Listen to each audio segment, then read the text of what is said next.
Oh,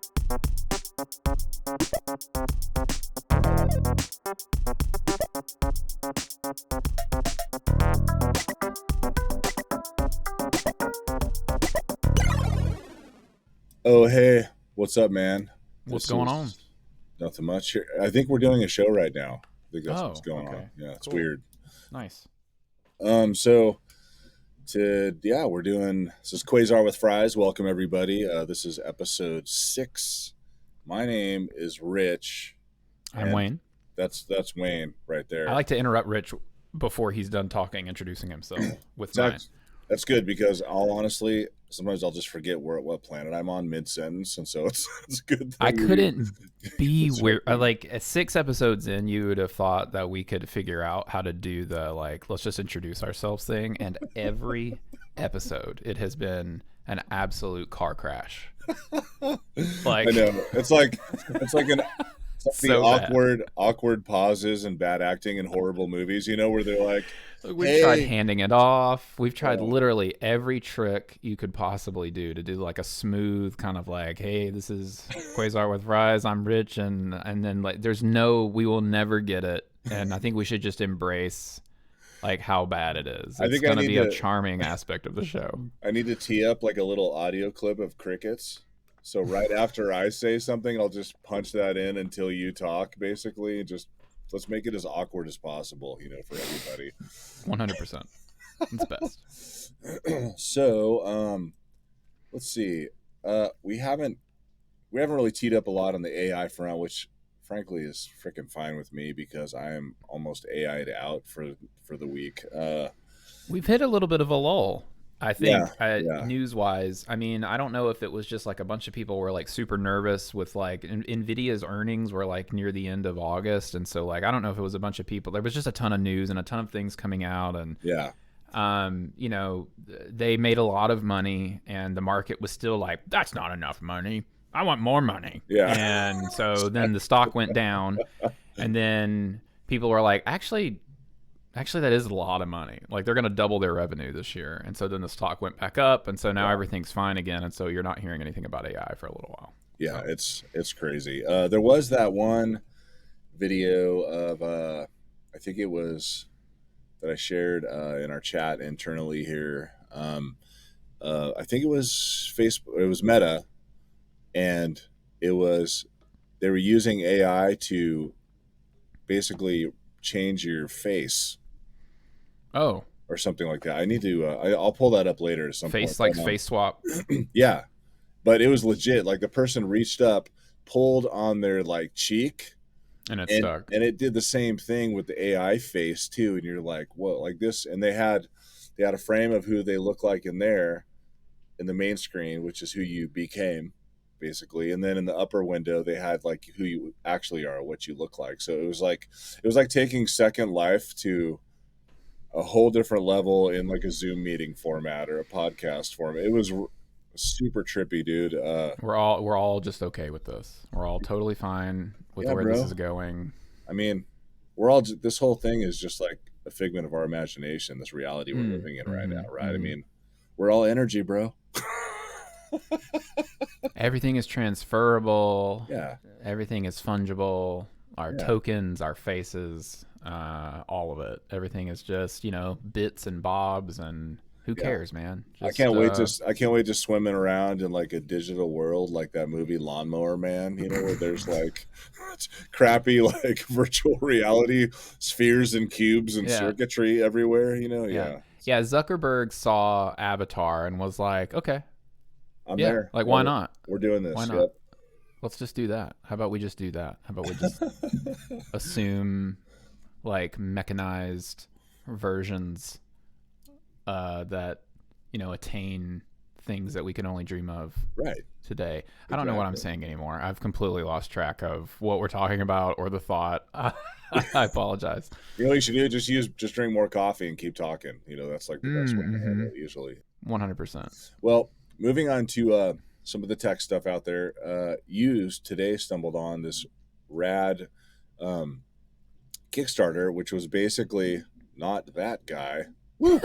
I was like, I did not send this to you. What the hell is this? This that is freaking hilarious. Oh, you know what? Because before the show, I was trying to Oh get on yeah, the we'll get to this. This is Well, one of the yeah. We will talk about this. we're gonna get Okay, to this magical device you see on your screen shortly. So something out of the movie Predator. yeah, exactly. So anyhow, this thing is called the Supercage. It's on Kickstarter. Yeah. It's now that we have the mobile filmmaking thing has been up leveled quite a bit now that we have the iPhone 15 and beyond with the Mm, USB-C connector. A lot of people are like, "Cool, I want to be able to take advantage of being able to like shoot way high res photos, shoot in log, dump it to hard drives instead." But now you got these now you have all these devices that can be up leveled in terms of like your camera rig. If you're using your iPhone to shoot stuff, we got some really amazing lenses now. We got monitors. People can record straight to hard drive. So how do you bring all that together into something that actually makes sense, is easy to manage, but still end up optimizing for the quality of shooting with your iPhone? So this thing is pretty amazing. The rack itself, or the cage itself, has like an integrated USB-C hub, which is pretty fascinating. right. It's got expandable power, an open rail system, so that you can just go crazy with configuration, adding on new pieces and stuff like that. Yeah. Um, but here's a more detailed example. We'll see if I can Yeah. zoom in here a little bit. And this is made by Moment. I mean, and so it looks like like all the product shots of it. It's called Supercage, and they're doing it on Kickstarter. So Yeah, it's definitely kind of like a concept that they're hoping to get the crowdfunding behind. It looks like they've already reached the goal. I think the goal was only like 25,000, which was probably just to be like yeah, prove to us that people would buy this. And so I mean, you see a lot. So like you said with the 15 Pro and the 15 Pro Max that launched last year, you've just started to see Apple shared a little bit more about like how it was filming its events with the iPhone. yeah, You've seen certain directors kind of use the iPhone, for years now, kind of use it, see what it could do, and then I think the most recent thing, Apple had The Weeknd, his new music video was shot with an iPhone, and so like what you've seen is kind of like slowly like people have started to share, here's how we're doing that with the iPhone, and typically that means it's not someone holding an iPhone in their hands. right, These things are geared up, like they're put inside of a cage and they're paired with like some incredible lighting. And look, that's not a I think a lot of people look at that and go, yeah, well, if you've got like $3,000 to spend on lighting and, hard drives and, all this other stuff, then sure, I guess you could shoot it with an iPhone. It's like, right. But at the end of the day, the sensor inside of the phone and the lens itself have to be capable of taking, quality video that can be paired in the first place with a good lighting setup right. and the stabilization and the expandability and modularity to do all of this. And so it's still, whatever you think, putting the iPhone in a cage, if you think that's a dunk on the iPhone, I mean, I have news for you, because every camera and most of them that are being used on professional shoots and they're not, you can't be had for $999. I Right. mean, that's the thing. The video that is coming out of the latest iPhones is on par. There's only so much physics can do in terms of like when you have a lens that's like a thumbnail in thickness versus like an actual lens like the one that both Rich and I are here using on our Sony and Panasonic cameras. But like for the most part, the video that's coming out of these things is incredible and looks Yeah, good. yeah. And And so if you know what you're doing, like with editing and color grading, yeah, yeah, yeah, and just creativity and knowing how to use a camera. Like this is a good moment for shallow depth of field. This is a good moment for slow mo. This is yeah, a good moment for a wide shot. If you really have that kind of understanding, the iPhone capability all of a sudden is like a whole different level. And we talked about right, this before about it being an amazing second camera in many scenarios too for people. So I would totally use my iPhone 15 as a second camera to accommodate my GH5. And I even have you shoot the iPhone in log, and then I set my GH5 to be in log, and then when I open up DaVinci, just throw the Rec 709 LUT on both of those things. You can probably tell some subtle differences for sure, because there's a difference Yeah, for between sure. real lenses and like the phone, right? But if you're good at what you do, like you can interchangeably, or you can interchange that footage pretty effectively, and it looks amazing. Yeah, no one is gonna argue that at this point anyway that you can't tell the difference. We're But not, yeah, we're not there yet. Yeah, there are more and more scenarios where it's like, are the differences enough to justify carrying this giant thing with me whenever I go to do the shoot, or having this extremely modular? And then like I saw um, a great video this weekend from Jonathan Morrison, who's a YouTuber. We've actually done some stuff. Like Jonathan has appeared at some of our kind of like stuff at trade shows and stuff like that, doing workshops and stuff.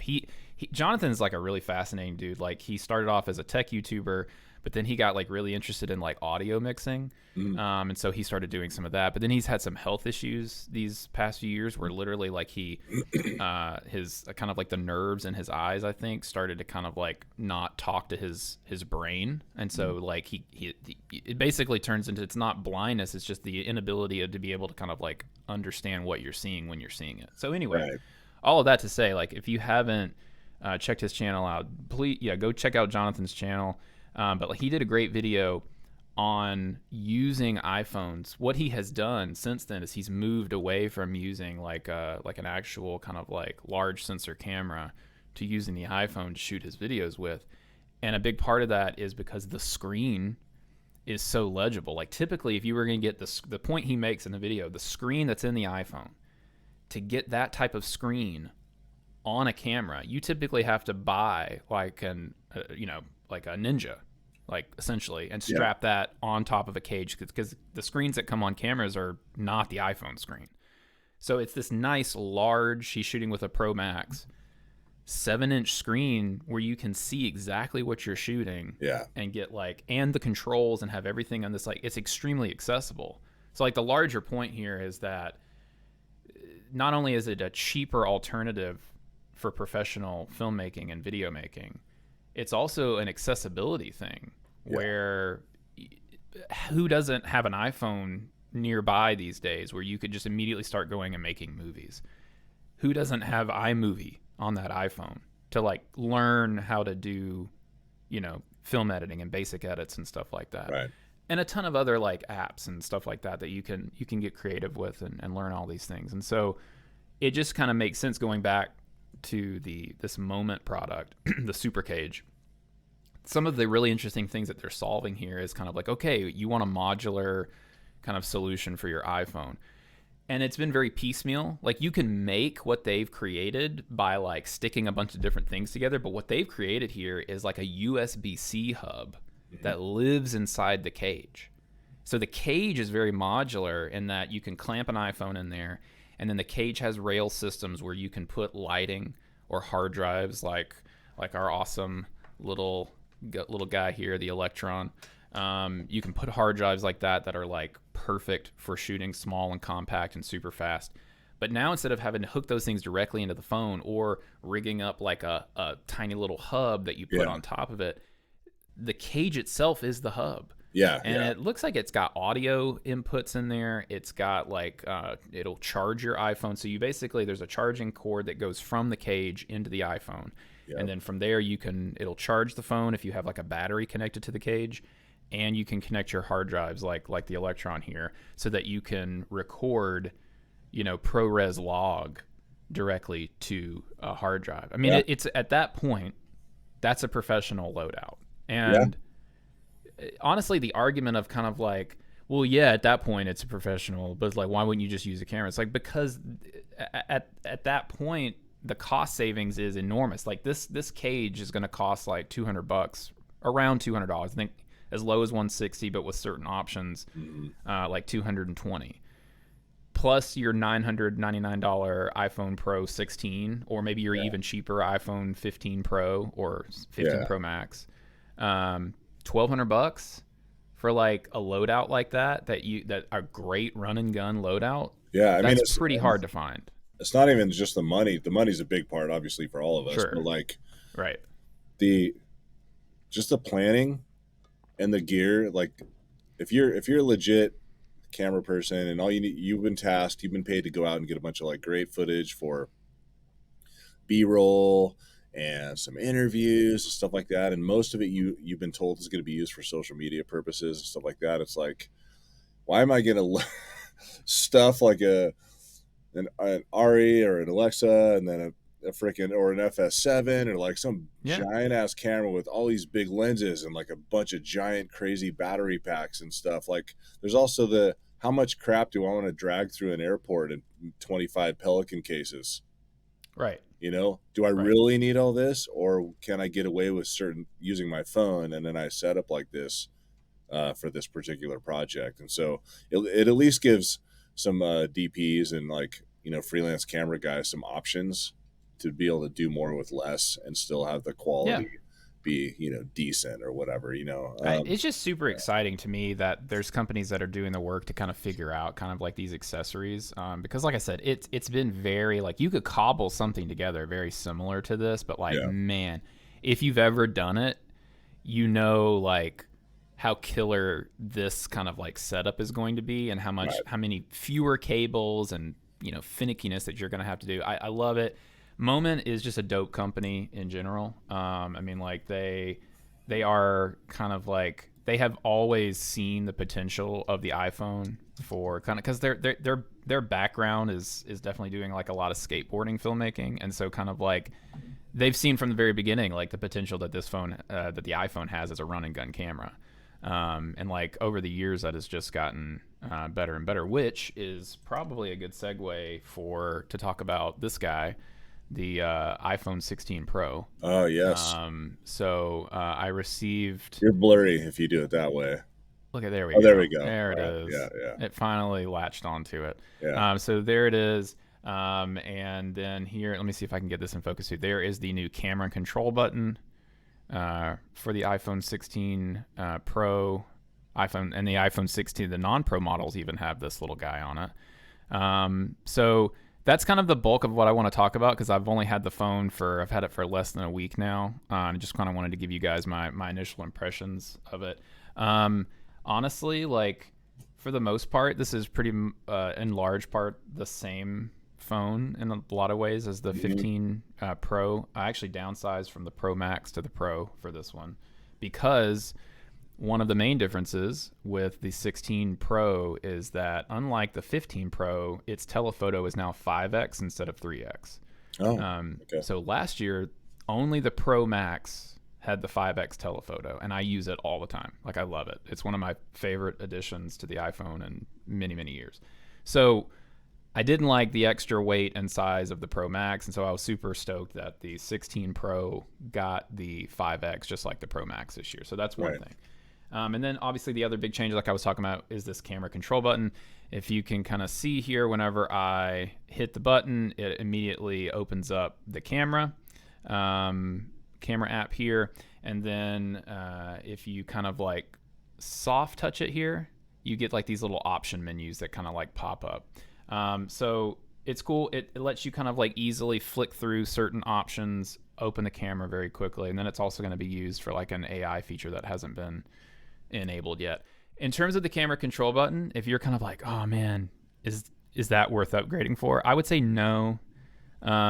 It's not exactly what I was hoping it would be. Now, they are planning, and they haven't released this feature yet, because it's also coming in a future software update, which is kind of a theme with these new phones. Not everything came on the phone that's currently being marketed. The camera control button is there. It does open the camera. It can be used to take a picture, and it can be used to kind of like toggle a tiny little options menu. And that's super handy, if not a little finicky. But the thing that's coming is two-stage shutter. So if you're using a point and shoot or a camera for years now, you've been able to half press the shutter button to focus, and then fully depress the shutter button to take the picture. That's coming. And that will be cool. Like, that will be fantastic to be able to have kind of two-stage focus and maybe even some kind of like software tracking on your iPhone. That would be dope. So we'll see what that looks like. We don't know yet. So when that happens, camera control, I think, is going to get a huge boost in functionality. Right now, it's just a shortcut to open the camera. It's another button that you can use to, I think, in terms of taking a picture with the shutter button, with the camera control button, the button is just a little stiff. And so when you push it down, even if you've got it in two hands, you kind of move the camera a little bit, or you feel like, now in software, Apple, I think, is doing enough to kind of offset that, because actually, because it's got zero shutter lag, it's probably taking that picture a fraction of a second before you actually push the button. Right.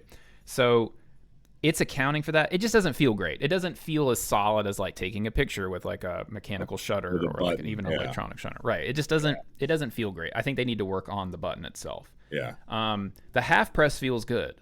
Where things get a little finicky is that when you do the half press, you can use that button as like a slider. And so you can swipe across the button and it will swipe elements across the screen. Oh, interesting. So, okay. Yeah, so you can use, so we'll see if you can actually see this here, but let me I'll open the camera and then let's see if it actually focuses. Hello. Come on, you can do it. Is it going to do it? This. It's not going to do it. Pull back just a little bit. Let's see. Maybe that was too close. There it is. All right, so here we go. All right, so you can kind of see here when I double press it, these options come up, and then as I slide my finger across it, you get these little things here. Problem one, this is not a customizable list. So it's like, I'm never going to use this depth one. I'm never going to use the zoom one. I'm never going to use the cameras one. Let's just say that really what you're interested in using is tone or styles here, and then maybe on the other end, exposure. Like just knocking down your EV a little bit, or knocking it down or knocking it up. Yeah. You can't like reorder those. So you're left like swiping all the way. And it's very finicky, like swiping across this button to get to where you're going. And so some people actually figured out you could still swipe the screen. And so then that works a little better. So that's maybe for version 2, a little bit less stiff, a little bit more responsive to the swipes, and hopefully at some point being able to edit that list, because there's still so much screen real estate that I can change the lenses and the zoom just fine on the screen. I really want this to kind of like dial in exposure and maybe photographic styles. Yeah. So that's camera control. I mean, like, it's cool, but it's not as cool as it has the potential to be. We'll wait to see the 2-stage shutter. That's going to be dope. Like, I'm really excited about that. And then taking pictures with it feels okay, but it's still a little stiff. The other big thing to know about with the camera is called Photographic Styles. So this is what Photographic Styles looks like. See if I got better at this. There we go. So you can kind of see it's this little touchpad. Oh, interesting. And so if I swipe up here, it's pretty accessible. Like usually with like a little swipe up, if you're off the camera, it typically will open. Usually it'll open up like automatically, but like you can actually like, you can see how it's changing the look. So this is different from a filter. Because a filter is basically just like a color that's applied over top of a photo. Sure, yeah. It's like a color scheme, basically, yeah. It'll impact your shadows and your highlights, but it's not changing your shadows and your highlights. This is actually, photographic styles are actually part of the imaging pipeline on iPhone 16 and 16 Pro. So you're essentially making sensor adjustments to how the sensor is capturing highlights and shadows, or exposing those highlights and shadows. So it's almost like editing a photo before editing a photo, or creating like a film simulation like you would have on like a Fujifilm camera. Right. While you're taking a photo, but you can also make changes to that photographic style, that little touchpad. You can do that after you take it. It preserves all of the data. So that's been cool. That's been a lot of fun to play with. Like, I didn't know how much I would use that, how much I would want to use it kind of coming in. But once you start fiddling around with it, you can kind of like, I figured out that the way that I'm going to edit a photo, Apple has put in a bunch of these different kind of, some of them deal specifically with skin tones, and those are called undertones. And then there are others that deal specifically with kind of like exposure and tone, and those are called moods. Right. So Got Yeah, it. so like if you know you're taking a portrait, you're taking a picture of a person, maybe you're like your favorite one is gold or amber, and you can dial in that one specifically the way you like it to where I'm going to take a photo of my, somebody's birthday. I'm going to go ahead and get the camera into gold or amber, and I'm going to take the photo. Or you're outside, and you're just going to take like a picture of a landscape. You can go ahead and pull up like natural or luminous or cozy or any of these other moods. And you can really dial it in. Like maybe this outdoor setting is really heavy in the shadows, and so if your shadows are too deep, the whole picture is going to look a little too dark. Right.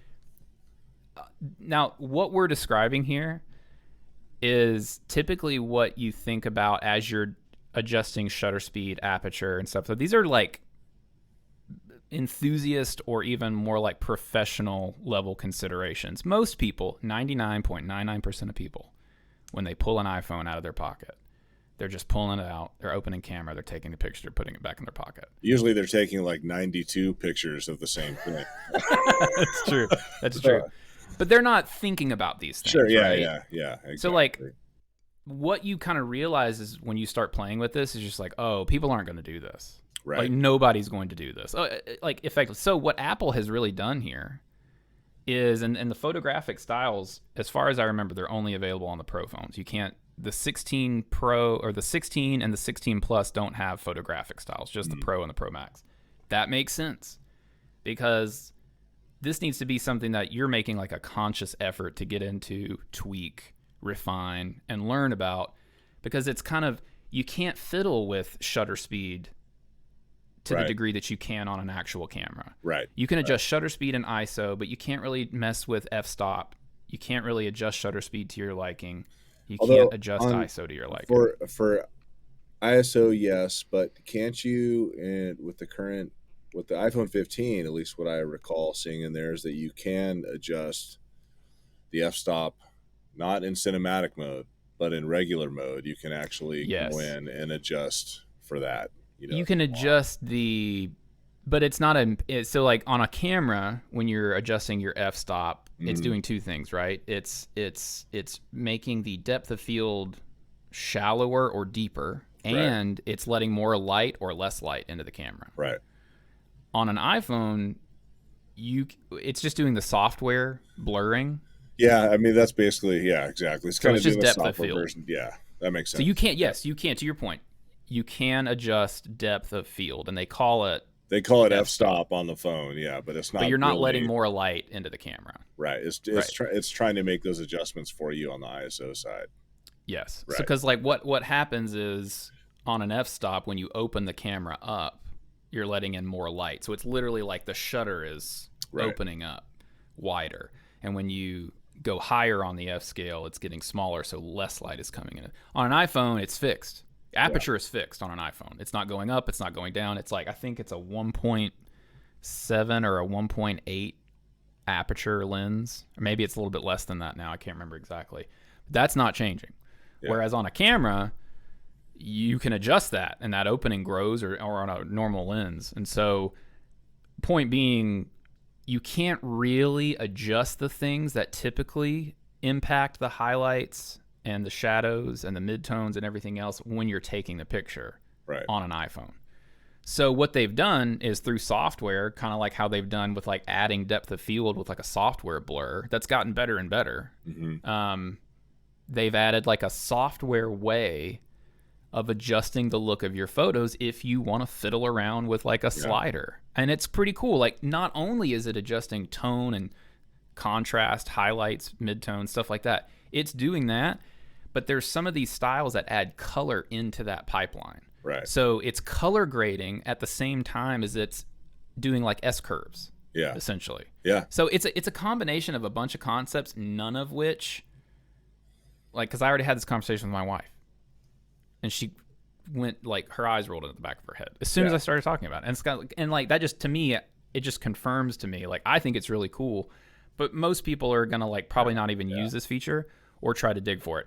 But what's exciting, if you're a Fuji like aficionado, you love the Fuji cameras, you're like, do I need to carry my Fuji with me, or can I just bring my iPhone? We are getting, I would say, I would full-heartedly say if you are a Ricoh GR3, GR3X, GR HDF, whatever, if you have a Ricoh GR3, if I had one, I would leave it at home now. I'm in favor of the iPhone. Yeah. Because that is a camera, even though it has an APS-C sensor, I've just never been a fan of the backgrounds and how soft things get. Yeah. For some reason on a GR3 photo, I'm still not, the backgrounds are too busy. Whereas the lens on like a Fujifilm X100, I'm getting more separation and depth of field on that lens to where, so I think an iPhone has officially surpassed like a Ricoh as a point and shoot, but it's still not quite to the Fuji, but it's getting Fuji-like capabilities with photographic styles. So if you're big into photography, not only are you getting, on the 16 Pros, you're getting 5X on both models now for telephoto. You're getting a 48 megapixel sensor on both the ultra wide and the standard kind of 24 millimeter lens. So you've got just more light and a larger sensor that's adding to that like nice soft background that you're increasingly getting. And now you've got these photographic styles that give you the ability finally to dial in a photo inside the stock camera app. Right. With the camera button. And when you add two-stage shutter to that, that's pretty dope, dude. It's a pretty compelling case. And I like, if you haven't checked it out yet, go watch Nilay Patel at The Verge's review of the iPhone 16 Pro models, because he gets even further into like how Apple is doing photographic styles, like how they pulled it off. And in a world where the picture that Samsung's phones is taking versus the picture that a Pixel is taking versus the picture that an iPhone is taking out of the box, they all look the same. They all look the same. They're washed out. Highlights are overexposed. Shadows are overexposed. Like everything is just bright for brightness sake and HDR sake. Photographic styles actually give you the ability to like bring some like, you know, artistic differentiation and some shadows back into your photos. Well, you and I are probably, we fall in that category of, you know, folks with our phones taking photos, taking video, where we actually care about the presentation, the composition, the colors, the lighting. I remember like, I think it was when I got this phone, actually the 15 and the 14, or no, the 13 is one I had before that. But like you would just take a normal shot and like a photo, and the skin tones were always kind of off. Like, like white people looked more pink, you know, generally, and that was super annoying. And then, and then if you try to adjust to that, then it would totally jack the background up too. So it looks like with this phone, there's a lot more freedom to go in there and actually control that stuff. And it's funny because most people out there are like, why the hell would you spend so much time, you know, messing around with this one photo you just took? It's like, well, if you're not a creator and you're not a camera person, then of course you're not going to care. You're going to be on Snapchat sending pictures of your dog that are all blurry and they suck, you know, or whatever. And I do now. I will say, for the people who don't want to do that, and sometimes I don't want to do that. Yeah. For the people who don't want to do that, I think I would love to see these, because like, man, you used to look at Pixel photos like from the very first few Pixel phones. Yeah. And there was an opinion in those photos of like, this is how we think a photo should be exposed. Here's what we think about shadows and highlights, and like this is our take on tone. And like it was awesome. It was like it gave Pixel photos like a very distinct look apart from the iPhone. Used to have that. Some of my favorite photos that I've ever taken, there was just something about the sensor and the way that photos were actually developed in that pipeline on the iPhone 7. Like the iPhone 7 just took gorgeous photos, and I don't really know why.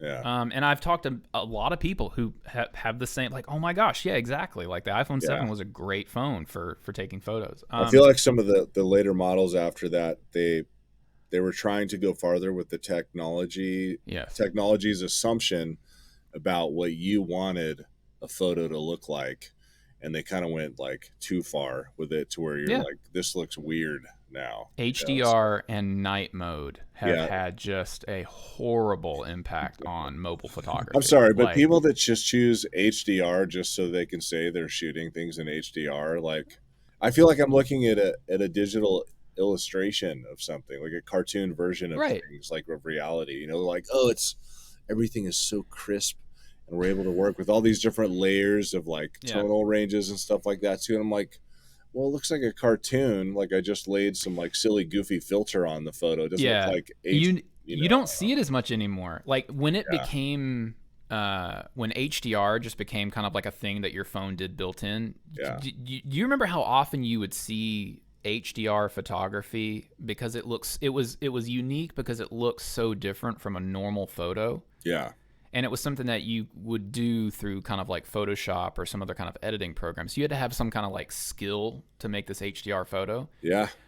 But the first time that you figured out, like, let's just say you're learning how to use Lightroom, and you're just like, oh wait, when I like up the contrast and completely like up the highlights or take like overexpose the highlights and up the contrast, like HDR photo.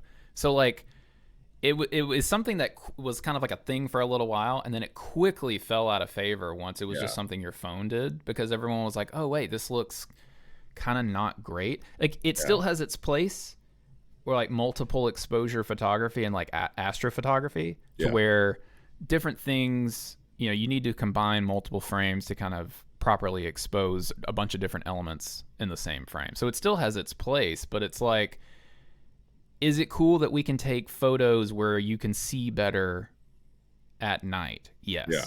But if you showed two people like a photo that was like properly exposed, or one that was, with shadows, and it kind of like recreates kind of what the moment felt like at night, versus one where it's just like, oh look, I can see perfectly expose the eaves of this. It's like, yeah, but your eyes couldn't see that. Like, why would you? It looks unnatural. Right. And they like you said, they kept going. Yeah. And they like, I feel like night mode has completely crept into like scenes that don't need they don't need that level of exposure. Yeah, exactly. Yeah, and it just looks weird. It doesn't make for a better photo or even a more interesting photo. It just kind of like I accidentally did this and shipped it out the door. Yeah. And then the thing where you're swiping through your photos, and I mean the other big kind of like, you'll be swiping through your photos and then that HDR brightness effect hits. Yeah. I hate it. Like it looks like a filter to me. It looks like a cartoon filter when I see it on stuff out there, and so I think that's part of why. Here's your photo, but completely overexposed. What do you think? I was like, no, I don't. Dude, that's amazing. It's so artsy. But yeah, going back to like one final note on the 16 Pro camera, where you're at is a place, and I mentioned the Ricoh GR III comparison and why I would choose the iPhone over the GR III. I just don't think the GR3's lens is good enough in terms of, it's just not my cup of tea. There are people look, and this is probably sacrilege to a lot of people because a lot of people love that camera. I just never thought that it had the background separation. The backgrounds were too busy for my taste. But with the iPhone, you've now got, in the past you had to shoot kind of like, with the 15 Pro to get good photographs, to me, that weren't over processed and over HDR'd by kind of like the phone's stock camera app. Yeah. I was taking like 48 megapixel ProRes RAW files, and then I was editing those. Okay. What the 16 Pro and 16 Pro Max represent is I'm getting 24 megabyte files, which are great. That's plenty of for printing, for scaling up. 24 megapixel. 24 megapixel files are plenty big. And you're getting that without having to take RAW files now. And you're not having to do as much editing because you're able now to dial in the look of the photo before you take it or after you take it without having to go into Lightroom at all. Yeah. So this phone's kind of, I don't know. I think a lot of people looked at it and were like, but I think that if you care about photography and you use your iPhone a lot, or you want to use your iPhone a lot, once you have it, it'll be more meaningful. Well, I think go ahead. I think with the phones too, with Apple and any brands, any technology that we're into or whatever, you just got to be cool with being along for the ride. Like everything's going to be like, this is better, and then this other thing got weird. Oh, now that thing's better, and now this other thing's kind of weird, and now and so like just be along for the ride, and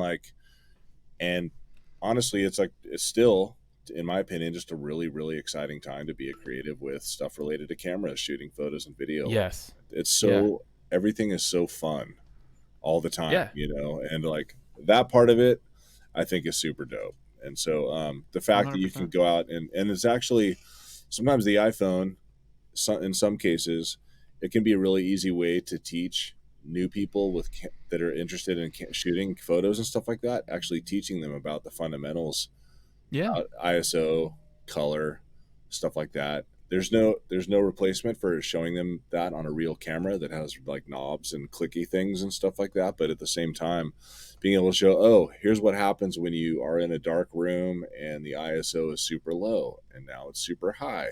Oh, you can see more when you go higher with it, but now there's a little bit of noise, and here's why. Like you can actually Yep. do this you can almost use the phone as like a tutorial for like walking through some of those concepts and Yeah. show them how to control it. Like, because I've showed some like young teenagers how to like address some or learn about some of those concepts just with my phone, and Right. that's pretty cool. And so when they get a real camera, it's easy to make a real camera seem a lot less complicated and overwhelming and daunting to learn for the first time. They're like, oh, this is just that ISO thing you were talking about, and here's how you control it on a camera, and here's what that looks like now.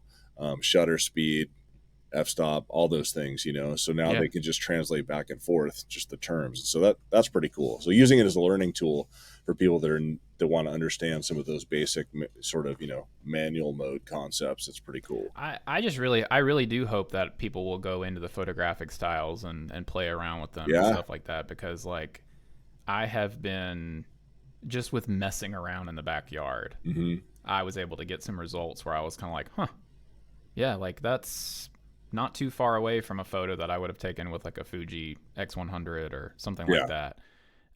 Totally. And you know, I know those are compact cameras, but they're not like small. It's not like with a Fuji you can't put it in your pocket. Right. It's something that's got to go on a strap or in a bag. Yeah. And so, yeah, I mean, yeah, just Apple, please keep increasing the sensor sizes, and they think get this thing to a 1-inch sensor, and then I think because like that's what an RX 100, you know, Mark 7, the little Sony pocket cam. Oh yeah. It's got a 1-inch sensor. When you get to a 1-inch sensor, and then like I just don't know what they'll ever do about. I feel like they're gonna have to always rely on software for the depth of field, which that sucks, but the software will eventually become. But whatever, with the same device, you can do your banking. So That's true. You have but that's a good point. You kind of have to keep this in mind that, like, at the end of the day, like, you're asking a lot. Yes, dude. The Thing. phone does so many other things outside of camera stuff. So if we people that go a little bit too far in criticizing the camera capability of a freaking phone, it's like, well, hold up, bro. You can also work and, you know, check email, communicate with people. You can track things. You can order stuff on the internet. It shows up at your doorstep tomorrow. It's like there's one comedian who I won't name because he's a little bit controversial, but the joke that he had about, you know, everybody is pissed off, but everything's amazing right now. So why are they pissed off? And he was just saying, you know, look at airplanes. You know, people get on the airplane. I know what you're talking about. Yeah, and they're complaining about, you know, the Wi-Fi is kind of slow or this food's not that good. And we're like, flying. He's like, you're sitting in a chair in the sky. In the sky, right? Yeah. You know, so anyway, 100%. And it's totally true. It's like it's never going to be good enough, you know. So anyway, it's like it's the narrative that, like, you know, all of the financial rags we're talking about, like, is AI enough for a super cycle? It's like, well, no, that was never like, but I feel like people look at Apple and it's like every quarter or every year it's got to be an upgrade super cycle. Yeah. And it's like, that's not. No, there's incremental. I mean, they have to be able to do incremental stuff, because if they don't, then that means they're not able to test certain things in the real world environment, so that when they do the super cycle, you know, it's going to be dope. It's going to be tested. It's been basically the incremental ones, that's their field testing. We are their QA department, Yeah. Well, essentially, I have not brought up AI, the Apple Intelligence features, one time, and it's because honestly, those could have just been a software update. And like I'm on the beta, so I do have access. That's the thing, is like if you're running iOS 18, you have no Apple Intelligence features on your phone right now. Yeah. And so that means really like Siri's a little bit better. There's some like writing suggestions. Right. None of the image generation things are available yet. Yeah. But we know that none of them are going to be like real image. It's like cartoons and emojis and stuff like that it can create. But it's like no one's going to buy a phone for that. No. Those could have just been like little nice throw-ins but because of the current AI climate, it had to be like packaged and now it's dominating the marketing. Yeah. For the iPhone 16s. It's annoying. And it's not even on the phone. So people are like getting new iPhones and they're like, where's all these AI features? And they're like, yeah, you have to download a beta. And then, It's like they think that they're going to open up this new phone. That the first thing they see on the home screen is a giant AI button. you just how do I turn on the AI features? But all of a sudden you have AI in your life. Yeah, who knows? How many people out there are just like got their new iPhones and are just like super sad that none of the AI features are there? They'll probably be like, oh well. That's probably the end of it. Like no one's mad. Yeah, they're actually more thrilled that they just have the latest phone, almost at an irrational level where they don't even know why they're so thrilled that they have the latest phone. They're just like, is that the new one? It's the latest, bro. It's the latest. It's the latest. Like, okay, 120. So your Chase banking app is like, a fraction of a nanosecond faster when you launch it now. Okay. I will say, it feels snappier than the 15. Yeah. And the 15 is like super fast, but there's the RAM in this. Like I can just go back and forth between apps. So if you're a power user and you're on like a 13 or a 14, the 16 is gonna be like bonkers. It never slows down. Like there's lots of times where I'm like swiping between two apps to like look at something and then type, and like the keyboard is there by the time I get back to the other app. I mean, so a little quality of life improvements like that. That's pretty dope. All right. Well, hey, I think we've beat the iPhone 16 into the ground mercilessly. Let's talk about another small company. Another little called Meta. And and I think with the first thing when I saw this photo here, this thumbnail used for this video, right, it's like nobody's talking about the evolution of Zuckerberg's hair. Look, man. If you look at old photos of him, he had like the short kind of tech bro Ivy League college hairdo, super short, and he definitely, he looked a little bit like an alien. Has anyone had a glow up to the extent that Mark Zuckerberg? I mean, like, he looks healthy. He looks great. Well, dude, all he does all day, more naturally. If you have that much money, he basically is like the poster child for what every super dork who's totally like socially incompetent wants to be. But this guy, you see all the videos, he's out there surfing, he's doing MMA, he's like got all this. There's literally, money is not like a thing. So no, but good for him. He seems happier. That's cool. But you remember when I don't know how much this would be lost on you, Rich, but it's like if you follow the NFL and you just saw like Tom Brady before he left the Patriots to when Tom Brady left the Patriots, that's what we're seeing here. His jawline. Did you see those before and after photos? I mean, that's something different. But like, I think mental health wise, Tom Brady was like, wait, Tom Brady's making jokes? Tom Brady's like speaking more than like 2-word sentences like Bill Belichick. I mean, it's like, I don't know, I mean, good for Zuck. Maybe he's just getting more exercise and he's just feeling more confident or more at peace, or maybe it's just kind of like, holy crap, can you imagine how stressful building one of the world's largest companies is and then trying to keep it on top amid all the privacy stuff? And then and then he was just like, you know what, I don't even care about any of that anymore because I just want to make things, VR stuff. And so so he's a different dude now. So they came out with their their AR glasses. And one of the things that I liked, and I think we talked about this a little bit when we were covering this topic, but they don't look stupid. Like they don't look like Tron glasses, you know, from the Yeah. freaking 80s or whatever. So they actually, you know, look like Wayfarers almost. I haven't spent a lot of time reading about kind of where they're headed on the tech side Mm. with the Orion glasses. Yeah. But what are some of the things that you've learned so Yeah. So, far? I mean, like, this is obviously like an evolution. The market right now for mixed reality or augmented reality glasses is really between Apple and Meta at this point. And it's not really between those two because like Meta has such a huge lead over Apple at this point. Right. But I mean, and you could say number of SKUs, number of price points, number of developers that are actively working on stuff for the products. I mean, Meta leads in every respect. And so, like, obviously, like, Meta bought Oculus, which was basically making, like, a video games headset. Yeah. Oculus is by far the most popular virtual reality, mixed reality headset in the world now. Right. And then, so you've got those headsets. They actually released a new version, like at a cheaper price point, of the Oculus called the Oculus 3S. That is mainly a gaming and kind of like maybe some productivity stuff, but it's like the normal kind of like ski goggle sized thing that you have to put over your head, kind of like the Vision Pro from Apple. So that's that. Clearly, the future, though, as we've talked about on this show before, is figuring out a way to put that technology to where you can get like stuff in your vision data that is put into your field of view into something that's the size of a pair of Wayfarers. One of the examples they gave here was, so the Ray-Ban, the smart glasses are different than Orion, because the Orion stuff actually brings generative AI capability into the whole AR experience.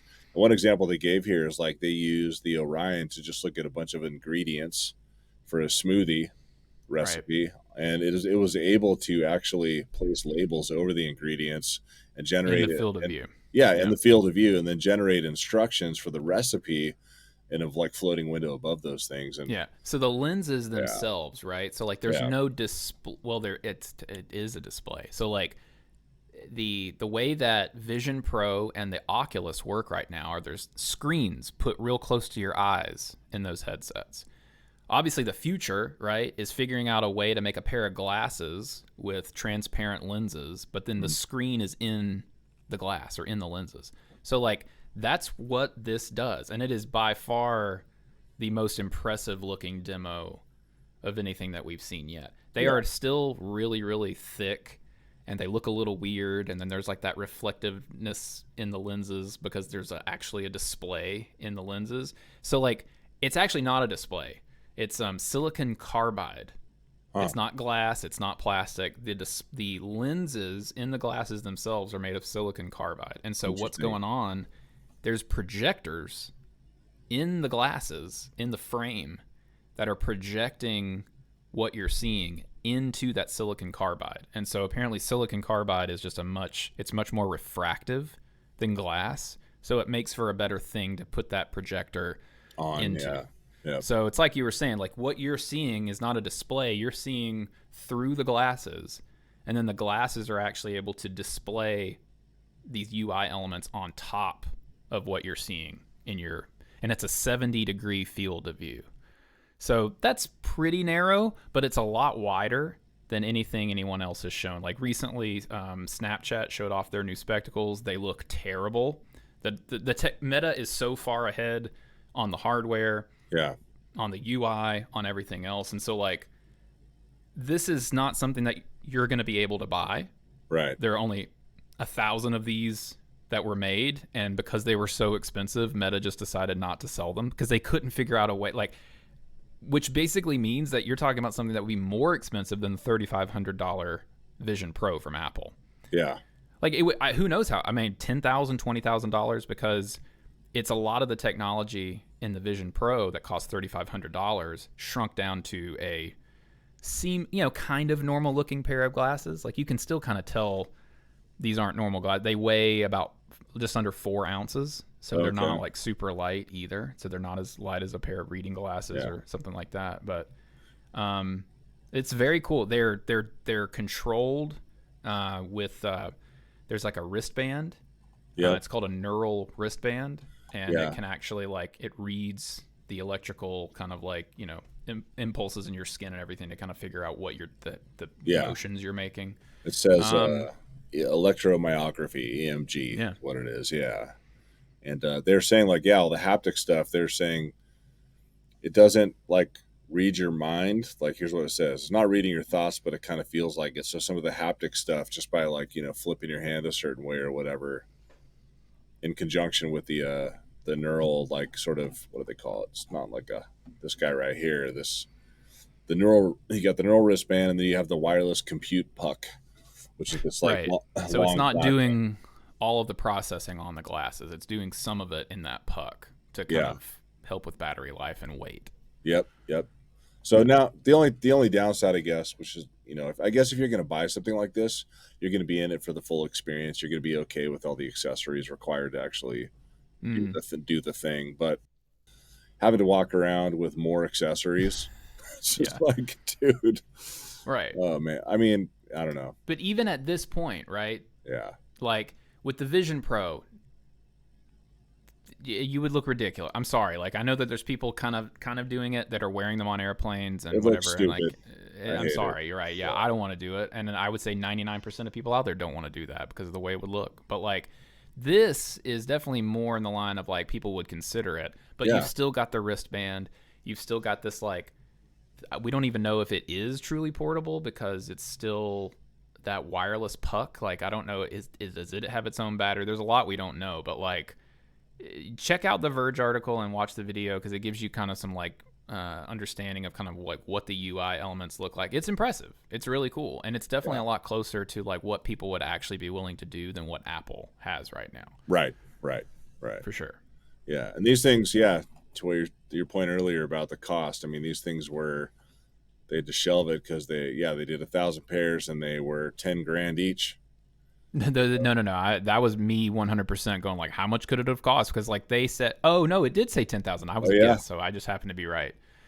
So they yeah. cost 10,000 to build. Oh, to build them. Okay, wow.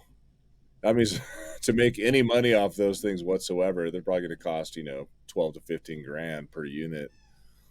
Right, Yeah, and so like they're insane. like, okay, well, if that's where we're at, then we'll just Yeah, keep them internal, and they'll be like developer units but for internal the use. concept is cool. Like I can definitely see if I had something like this on an airplane, it wouldn't bother me that I had that. I mean, I already have enough crap and battery packs anyway in my backpack when I'm traveling. So just throwing that little Mm-hmm. hockey puck thing in there so I could do all kinds of crazy shit with these glasses is pretty cool. And they don't look all stupid either. So And the software, the thing, so the whole problem here is hardware because like the stuff that they showed it doing, you can do that with. So I have a pair of the Meta Ray Bans, and I love them. Like they're fantastic. They're glasses that I can listen to music with, that I can do voice commands with, that I can use. They have cameras in them, so I can like take pictures with it. That's come in handy like on vacations and stuff like yeah, that. I love it, and they take great photos. So like they've got a really great hardware product already with some of the AI stuff. So the that AI feature that you mentioned with like looking at the ingredients and like show me a recipe or like find me a recipe with these ingredients, yeah, the current Meta Ray Bans can do stuff like that. Like you yeah. can say, what am I looking at? What type of flour is this or whatever? And it'll take a Sure. picture, upload it, and then tell you what it Check it. found. Yeah, Yeah. So like, it's not like, again, the software it will be kind of like, it's figuring out how to pack the visual stuff into a small package. yeah, That's gonna be yeah, difficult. But like it looks like far and away in the lead in this yeah. department, and it's definitely cool. We're closer than we thought. Well, It dude, looks think like. think about what something like this would look like to somebody who was like in 1952. Oh yeah, You know what I right. mean? Or cameras with glasses. I mean, there was like spy glasses or whatever Yeah, else. Like that's some Dick Tracy type stuff. yeah, exactly. All right. Well, so enough of the Zuck for now. I'll put together a whole presentation on the evolution of Zuck's hair for next time. Okay. So Okay. yeah, Okay. all the He was faces. wearing a shirt that was like I think it was Latin, and it translates to Zuck or nothing. Zucker during the bust. keynote. Yeah, during the keynote. So Hey, well, at least he's not a narcissist, so that's good. no. Come on, uh, it's narcissism with a wink. sure, right, yeah, and great hair now apparently, and fighting skills in the octagon. Fighting skills, Yeah. so nunchuck skills. this next article I'm going to share, this came out in January, and most of us in tech know what CES is. That's where we get to see all like the latest gadgets and gaming related stuff and what have you. But there's this really funny article that came out in January this year, kind of around the time the CES was kicking off after the new year. And it's basically the most ridiculous and weird CES gadgets from the last 25 years. Now, we won't have to go through all these, but this pretty freaking funny, and I have to give a shout out to people for just being willing to go like way out there outside the box to try things to make our lives easier. But some of these things, you try to picture people walking around public wearing some of this crap. The first photo on this page is some guy wearing some crazy device that's basically wrapped around the back of his head. It's hooked into his ears and over his mouth. And it looks like it might even be going into his nostrils. And if you look at the guy's eyes in this photo, he looks like, I can't believe I'm doing this for money. Did you read what this thing is? Did you read what it is? It's different from that. This is a different product. They look than very that much Dyson. the same. Okay. This is called the Hush Me, and it's literally, it sounds like it's for like call centers, but it's like a headset so that you can hear and speak. So there's microphones inside of this thing, so you can speak to somebody on the other end and hear them, but then it mutes you so no one else can hear you. Okay. What a dystopian Weirdness. So it sounds like it's for offices and call centers to make them quieter, so that you don't have like a cacophony of people on the phone. I can definitely think of some side use cases that maybe it wasn't designed for that it is perfect for. Like, say you have a bunch of toddlers at home. Just strapping this thing to like babies' heads. Just have all these, dude, in a daycare or preschool. All the kids have to wear these. And dude, think about how much more sane and not exhausted the teacher would be when they went home at the end of the day. I mean, granted, we probably completely stump and stunt all the social abilities of the children, but hey, whatever. They that was the last product in the whole thing. So they clearly thought that was like the other stupid entries include the vacuum shoes. Those are at the very bottom. Oh, they are. Okay. Yeah. Here, I'll scroll through these things real quick here. We got this air purifying headphones. I'm not sure why the headphones. Those are from Dyson, and they were new. Okay, so like this was a real thing that Dyson put out last year, and it was the whole like COVID thing. Like it filters what you're breathing in. Yeah. And their headphones. And this was their like AirPods Max competitor. So you only want to have clear lungs while listening to music? I don't understand what's going on. This was the inclusion on this list kind of implies that it was like, oh, what a funny concept product. No. This was Dyson's first, like, we're going into headphones, folks. And we're not just going to do headphones. They're going to sound amazing, and you're going to filter what you're breathing in. HEPA earphones. Perfect. It's good. So they have since gotten rid of that, and they have just headphones now. So... Right. Well, I'm sure that was R&D money well spent. Great. Good job, guys, on that prototype. I won't go, like I said, I won't go through all these guys. I'm not really sure why we need to have a smart toothbrush, to be honest. I mean, yeah, a toothbrush serves a very basic purpose. I don't need something measuring the plaque on each individual tooth as I'm brushing my teeth. Like, what? Right. Anyhow, that was a little bit ridiculous. A Taser MP3 holster. Yeah, that's just the company name, Taser. I thought it had something to do with tasers, but it's just an MP3 it's a container for an MP3 player. Okay, got it. Yeah.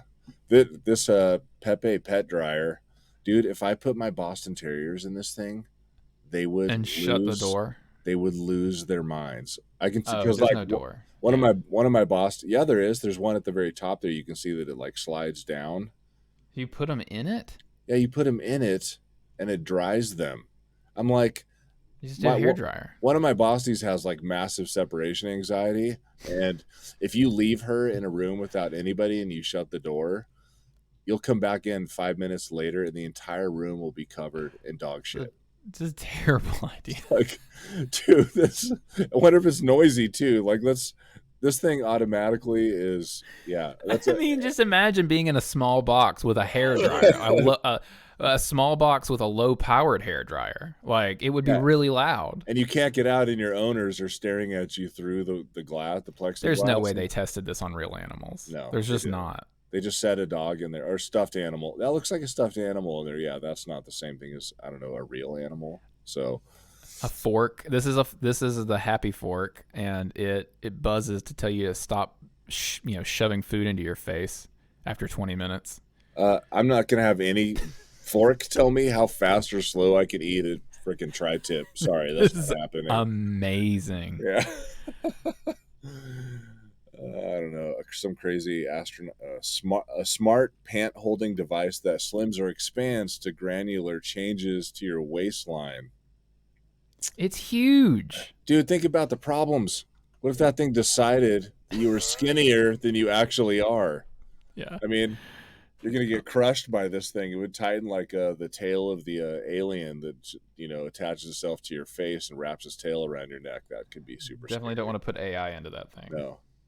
Cybernaut Poma. I'm not sure what this guy's about. Anyway. It looks like a Radio Shack ad from the 90s. Vacuum shoes. Okay. But what the hell? I just can't. That one, I can't even imagine. Yeah. Well, like what? There's no way. Like that's a thought you might have. Like, oh wow, what if just shuffling around I could vacuum too? But it's kind of like as soon as you start thinking about like, but then it would just be vacuuming the surface area under my feet. How is that in any way better than a normal vacuum cleaner? I just but picture they got all these... past that point and they built prototypes. What if you had your whole family wearing those things? I mean, and they're all preoccupied with how they're vacuuming while walking. Like everybody's going to be shuffling around the living room all awkward and shit. I don't know. It seems kind of weird. It's like lawn maintenance by goat. It's like it's not going to look great immediately, but like over time, the goats just kind of take care of the grass. I mean, what's next? Are they going to come up with the lawnmower version of that or the weed eater, like for your shoes? And you just walk through fields, and it trims everything for you. Who knows? We didn't even talk about this one, but this was by far the best one on the list, and it was the Charmin Rollbot. And it looks like a joke, but it's a robot that brings you toilet paper when you need it. That solves an actual problem. That would have solved a problem a couple times this week at our house. Yeah. I can think of multiple instances in my 37 years on Earth where I haven't had toilet paper and I needed it. Yeah. And no instances of when I've ever wanted to vacuum with my feet. Dude, and I have so many people living in my house right now. I can imagine realistically needing to have at least 3 or 4 of these little bastards rolling around bringing people toilet paper all the time. Yeah. And like, look, nobody wants to have to yell out the bathroom door like, hey, can someone bring me toilet paper? Like that's not, no one wants to do that. And even less people want to be the one who brings the toilet paper. Right. Exactly. So this solves like a real social problem here. Like you just tell the robot to do it. No one's embarrassed. No one has to hear that you need toilet paper. No one gets mad at the person who didn't refill the toilet paper later because we've got the robot for that. This is A+. But they should have continued this. I mean, what happens though when they partner with GoPro, Oh my god. Hopefully it's just sensing via like LiDAR or something like that. And it's like they were mocked for this, and it's like no. This was something that we need. My Boston Terriers would attack this thing with a it's small too. With extreme prejudice. Yeah, one of them in particular is like brutal with devices. Like we can't have any of the remote vacuum. The like, what are those things called that are super common? Oh, like the Roombas or Roombas. Yeah, you can't. Nobody can have a Roomba in my house because one of my Bosties will rip that thing to shreds like in 2 seconds. So yeah.